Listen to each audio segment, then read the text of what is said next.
ॐ तव कथामृतं तप्तजीवनं कविभिरीडितं कल्मषापहं श्रवणमङ्गलं श्रीमदाततं भुवि गृह्णन्ति ये भूरिदा जनाः।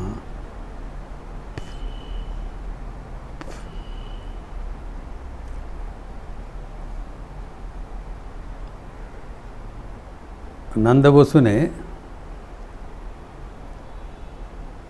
परलोक को बात छोड़ा था।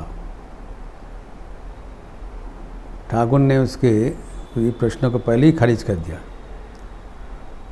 परलोक के बाद ये सब अवान्तर प्रश्न की तुम्हारा जरूरत नहीं।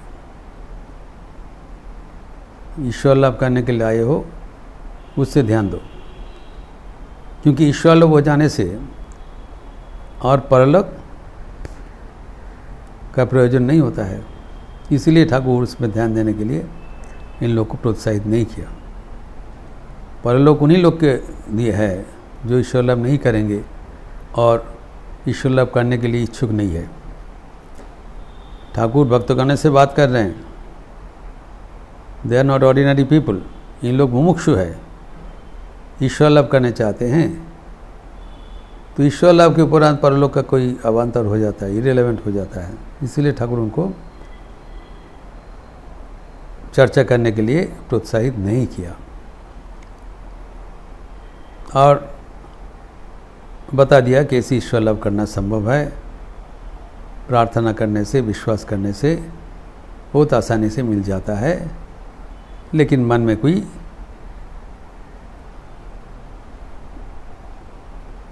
जो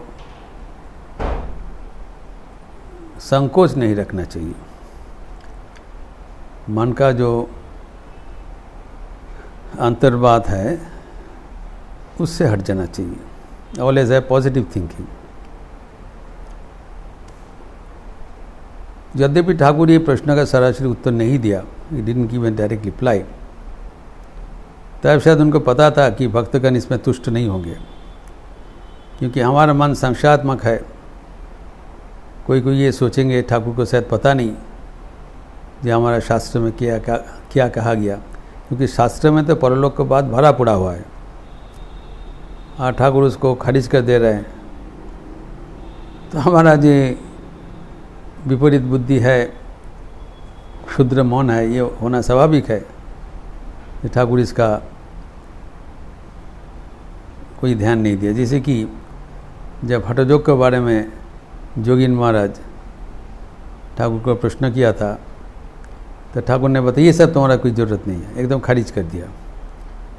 तो जोगिन महाराज लिखा है लीला प्रसंग में लिखा हुआ है।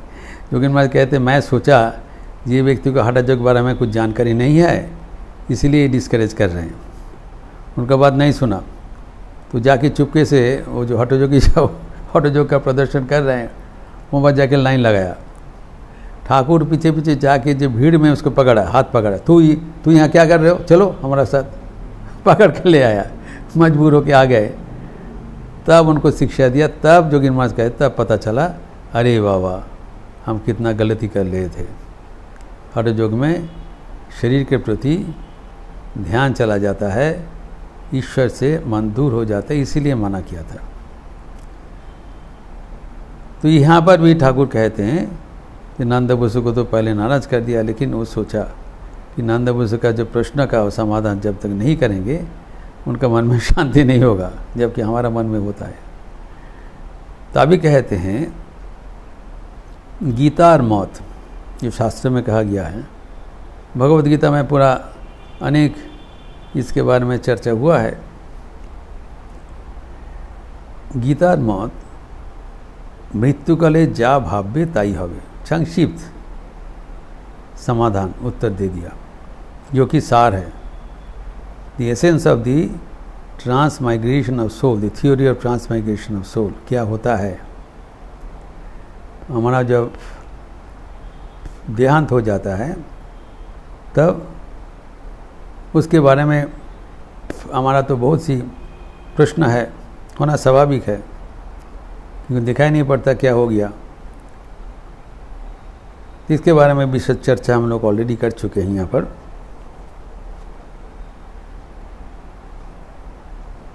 तो यह भी बताया कि जो लोकायत दर्शन है वो सोचते हैं कि जैसे शरीर खत्म हो जाता है वो गायब हो जाता है। तो पहले तो भगवत गीता में इसके बारे में बताया सीधा, द्वितीय अध्याय का 13वां श्लोक में, वर्स नंबर 13, चैप्टर 2। अर्जुन के मन में भी ऐसी नाना प्रकार गलतफहमी था, तो भगवान उसको समझा रहे हैं at the beginning of his message, देहि नौष्मीन जथा देहि कौमारम यौवनम जरा तथा देहांतर प्राप्तिर धीरस्तत्र मुह्यति। जो धीर व्यक्ति है, वाइज व्यक्ति है, जो ज्ञानी है, प्रज्ञावान है, वो इसमें कभी विचलित नहीं होते हैं। इसको शरीर चले जाने से most of our people become totally upset. इतना रोना धोना, इतना शोक, as if he has lost, we have lost him forever, और वापस नहीं होगा, ये रीति है पूरा दुनिया का। दैट ये शोक होता है, सामाजिक शोक, राष्ट्रीय शोक, जातीय शोक, नाना प्रकार का शोक संवाद चारों ओर ये सब चला गया। ये जो धीर व्यक्ति का क्या होता है, जो हमारे जो शरीर का परिवर्तन होता है, कौमारम यौवनम जरा, हमारा जब बचपन में एक प्रकार का शरीर रहता है, फिर जब कुमार अवस्था प्राप्त करते हैं, बाल्यावस्था थे कुमार अवस्था, from neonate to the age of 5 and then 5 to 16, ये जो पीरियड है ये कुमार अवस्था है। पहले बाल्यावस्था होगा 5 to 10, उसके बाद कुमार अवस्था। तो जब कुमार अवस्था होता है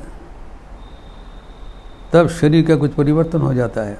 शिशु अवस्था जैसे रहता है, बाल्यावस्था से कुमार अवस्था से थोड़ा परिवर्तन होता है, वो हम मान लेते हैं। It's very natural growth. और जब कुमार अवस्था से जब युवा अवस्था प्राप्त होते हैं, when it comes to youthful stage, तब the body grows in the full stature. जुवान अवस्था होता है, युवा अवस्था होता है, यूथफुल स्टेज। ये जो शरीर का परिवर्तन हम लोग स्वाभाविक रूप से मान लेते हैं। एवं जब वो जराग्रस्त होता है, when it comes to the grip of the old age, तब शरीर का भी फिर परिवर्तन होता है। जोड़ों के दर्द होता है, घुटने का दर्द होता है, दांत निकल जाता है, जो केश वो सफ़ेद हो जाते, इत्यादि नाना प्रकार का जो परिवर्तन होता है वो हम ग्रहण कर लेते हैं। ये स्वाभाविक परिणति है। तो किसका हो रहा है? देही। शरीर में जो रहने वाला देही है, ये पहले ही बता दिया, शरीर के परिवर्तन से उनका परिवर्तन नहीं हो रहा है। यह है मार्मिक बात। जो शरीर का तो परिवर्तन होता है, लेकिन शरीर एक ही व्यक्ति का है, व्यक्ति का बदल नहीं हो रहा है। I am not changing, my body is subjected to change. तो शरीर का ऐसे परिवर्तन में जब जो देही है उसका कोई परिवर्तन नहीं होता है, वैसे ही जब देहांतर होता है, ये देह खत्म हो जाता है, वैसे भी उनका कोई परिवर्तन नहीं होता है। यही है भीतर का बात। जो देही है, शरीर से दो चीज़ बताए, एक शरीर जो परिवर्तनशील है, मरणशील है, और दूसरा है शरीर के भीतर रहने वाला शरीरी आत्मा जो अपरिवर्तनीय है, वो अमर है, अजर है, अखंड है। तो दो चीज़ है यहाँ पर, एक शरीर और एक दूसरे शरीर के भीतर रहने वाला शरीरी।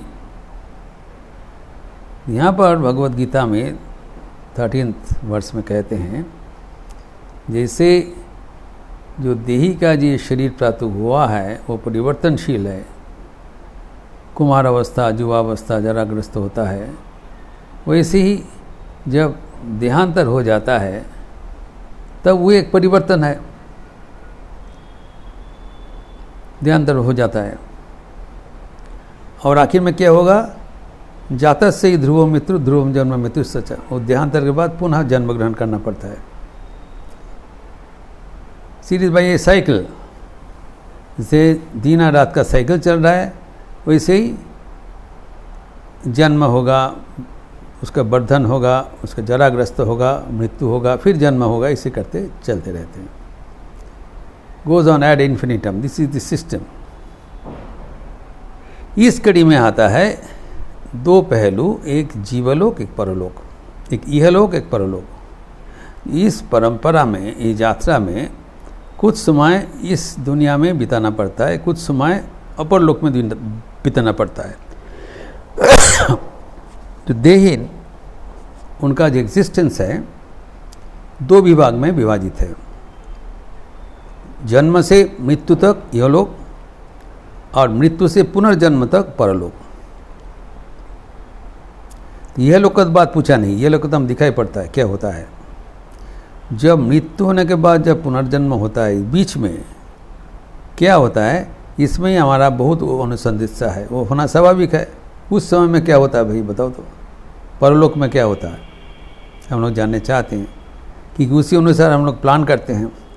यह लोक में जैसे प्लान करते हैं ये आगे 5 साल में क्या होगा, 10 साल में क्या होगा, वो भी हम चाहते हैं कि ठीक है मृत्यु के बाद क्या अवस्था होगा, वो अगर जानकारी होता है उसके लिए भी हम लोग कुछ प्लानिंग कर सकते हैं ताकि वहाँ पर भी हम अच्छे ढंग से रहें।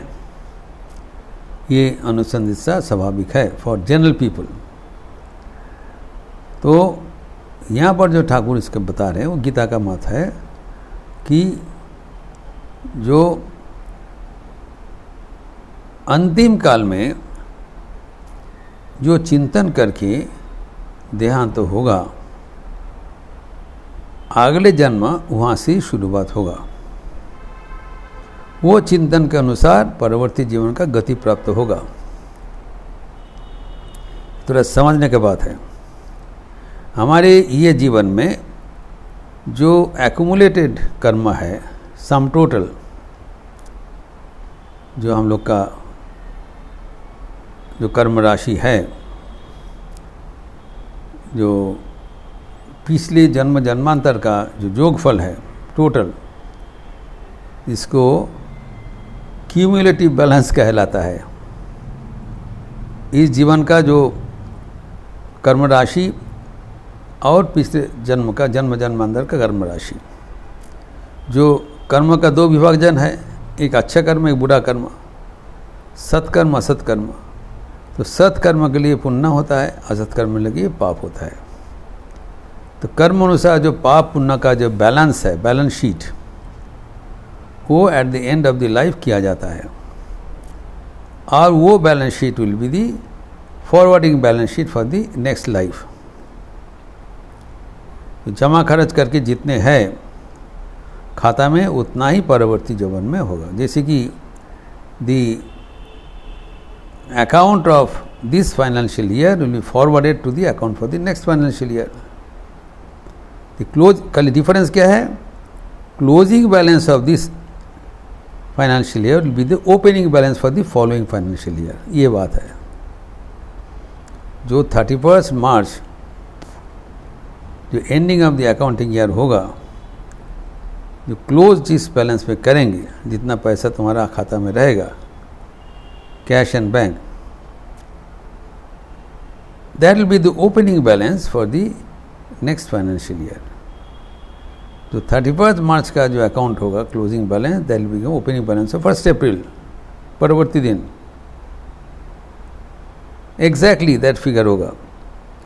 वैसे ही यहाँ पर जो क्लोजिंग टाइम पर जो चिंतन रहा, ये ठाकुर का कहना है, वही है परवर्ती जीवन में शुरुआत का यात्रा। ये सहज बात है। परलोक तो है, लेकिन हम कहाँ से शुरू करेंगे? जितना जमा खर्च हुआ है वो तो रहेगा, वो ऑब्लिटरेट नहीं होगा। अगर सारा जीवन पाप कर्म किए हैं और अंतिम समय में एक बार पुण्य कर्म कुछ किया होगा तो अंतिम समय अनुसार परवर्ती जीवन में वो पुण्य कर्म से शुरुआत करेगा। फिर उसके आगे अगर उसको कर्म राशि एग्जॉस्टेड नहीं हुआ उसको झेलना पड़ेगा, वो मिटेगा नहीं, गुरु कृपा बिना वो नहीं मिटेगा, he has to carry on. लेकिन जो शुरुआत है वो पिछले जन्म का अंत का लग्न का अनुसार होगा। यही है इनका रहस्य, जो इसीलिए कहा जाता है कि जो अंतिम समय का चिंतन अच्छा होना चाहिए। जो सारा जीवन का जो कर्म है उसके लिए हमें चिंतित होने का कोई कारण नहीं है, वो रहेगा। Nobody will take it away, that stands toward credit. लेकिन अंत काल में जो चिंतन होता है वो सबसे महत्वपूर्ण होता है।